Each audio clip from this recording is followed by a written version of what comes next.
Hi, my name is Vanessa de la Garza, and my sobriety date is January 5th, 2020.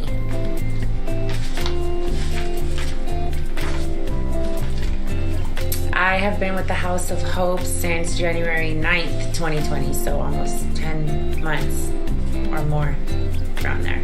Almost a year. I heard about the House of Hope originally.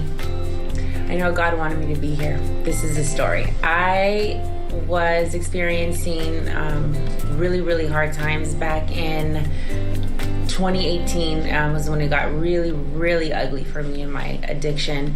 And I was attending AA meetings. I had a sponsor. I was doing all the things I thought I was supposed to do to look good to everybody else, but I wasn't actually doing the work. And I kept relapsing and I couldn't stay sober, and things just got really ugly. And I was fired from a job I was at for 11 years. And anyhow, I heard of the House of Hope because I was at a meeting at the Alano Club in Hermosa Beach, and one of the girls there, after a meeting that I went to, I was crying, I was a mess, I think I was either detoxing or it was just ugly, approached me after the meeting and said, you know, there's this house in San Pedro that helped me and did this for me. And I was somewhat listening to her and somewhat just not, and just took down this number to be nice, and I never used it. So the first time I heard of the House of Hope was through her. Her name was Ashley,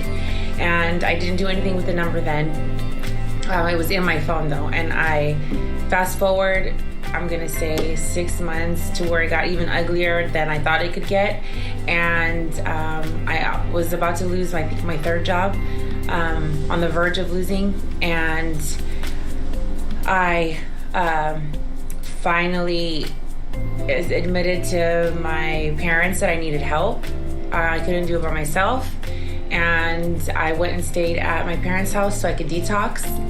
And when I was there, I remembered the girl 6 months prior, and I was in one room in my mom's house, and we were trying to look for facilities because now I'm pretty much fired again. I have no insurance. I am gonna lose everything. I am a mess. I'm crying, and I call House of Hope. Well, the number was already stored in my phone, and I forgot, and it came up as House of Hope Ashley, and I thought that was funny. And I got a hold of somebody at the time and said no, I couldn't come in because I forget what it was at that time, and I was devastated. My mom was calling House of Hope in the other room, not knowing I was calling House of Hope, and she got the same message, no, we couldn't. So there goes my House of Hope story. Eventually, obviously, we got through, and I'm here. I'll tell you the story since we're on the subject. I called other facilities, nothing was open, nobody was taking me. I thought that was it. What am I gonna do now? I have nowhere to go. I'm gonna lose my apartment. What am I gonna do for money? All these questions. I'm in my mom's house. I'm 37 years old. Oh my gosh. And I'm crying hysterically. I remember the heartbreaking cry. I couldn't breathe. I was crying, sobbing in the pillow, ultimate desperation. And then the phone rings, and it's House of Hope because I have it stored. And I answer, and the person on the other line said, okay, we can take you, come in tomorrow. So I came in the next day, and that is my story for House of Hope. My biggest accomplishment since coming into House, I don't even know where to start. I mean, I thought that prior to coming into program, I was pretty accomplished, so I thought, because I made a career for myself, which I lost. At that time, I was fired from. I didn't lose my career yet. But no, I don't even know where to start or how to put it into words. This house has unlocked so many things that I didn't even know I had. And I thought I had it going on and all this, and that person wasn't as a real person. She was fake. I was so fake. I didn't even know I was being fake. I was lying to everybody all the time. I was lying to myself. I was lying to my family, to my coworkers. And I didn't even realize it. And that's why I kept drinking and doing the things I was doing, because I was so broken. I didn't even know how broken I was until I got here.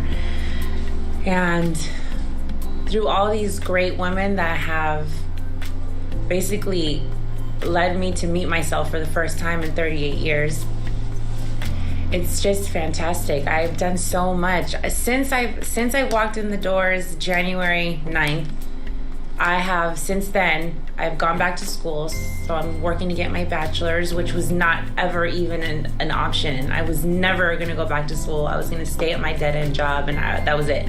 School was never even a thought, and now I'm in school to get my bachelor's, which is awesome. It's overdue, but it's great. I have not one, but two really awesome new jobs that I just started working at this month, actually. And all through the grace and the goodness of the House of Hope, my higher power, my support system, I have learned how to be honest. That is the number one thing that this house has given me. I have learned how to be honest with myself, and it sounds like such a cliche. Be honest with yourself and all these things I used to hear. I didn't understand what it meant, but now I'm here saying the same cliche. It's like I learned how to be honest with myself, because nothing can happen if that doesn't happen first. I have learned that, and it's like this freedom.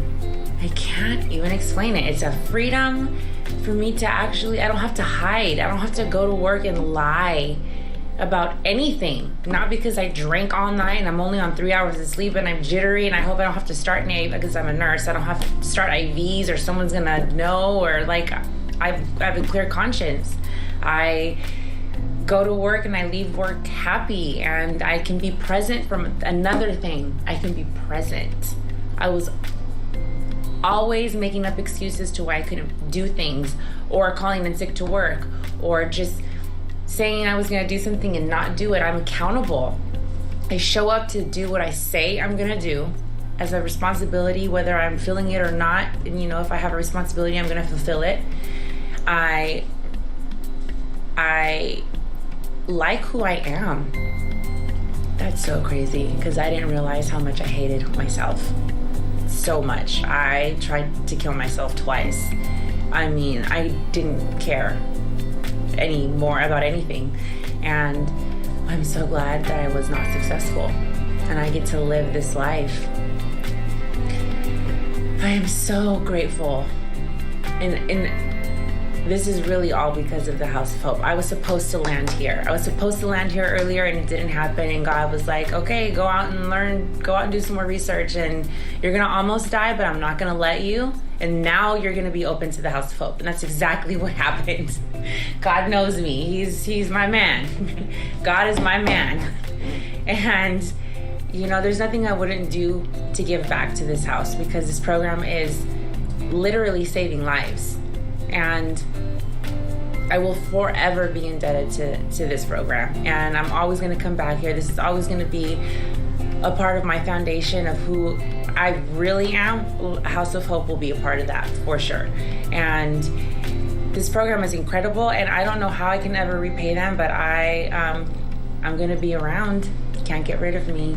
And I'm here because I want to be now. It wasn't the case maybe back in January 9th when I walked into those doors and I thought I still had a plan. I was only going to be here for 30 days and I was going to leave.